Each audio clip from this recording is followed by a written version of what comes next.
في ذكر الرسول صلى الله عليه وسلم أبي أمامة. يا أخوان اللي ما كتب يكتبه واللي مو كاتبه بزعل عليه، لأن هذا الرسول صلى الله عليه وسلم جاء لأبي أمامة.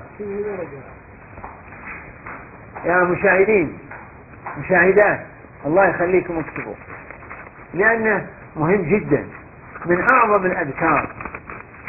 الرسول صلى الله عليه وسلم دخل على أبي أمامة، وأبي أمامة كان يحرك شفتيه، فقال يا أبا أمامة بما تحرك شفتاك؟ قال أذكر الله. قال ألا أدلك على كلمات أعظم وأكبر مما ذكرت الله به في يومك وليلتك؟ الله.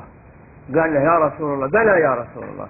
قال قل سبحان الله عدد ما خلق، سبحان الله ملء ما خلق، سبحان الله عدد ما في السماوات والأرض، سبحان الله ملء ما في السماوات والأرض، سبحان الله عدد ما أحصى كتابه، سبحان الله ملء ما أحصى كتابه، سبحان الله عدد كل شيء، سبحان الله ملء كل شيء، والحمد لله مثلها.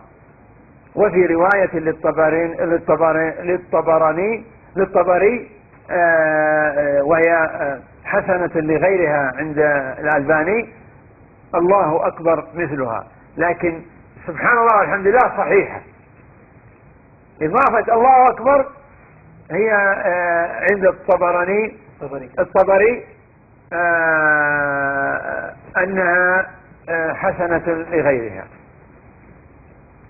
إذن هذه أربع وعظيمة، وهي من أثقل الأشياء على الشيطان، لا يمكن يخليك تقولها.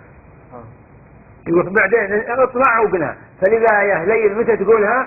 وانت قاعد بعد صلاة العصر وقبل ما تروح لأهلك، ولا تأخذ منك نص ثانية.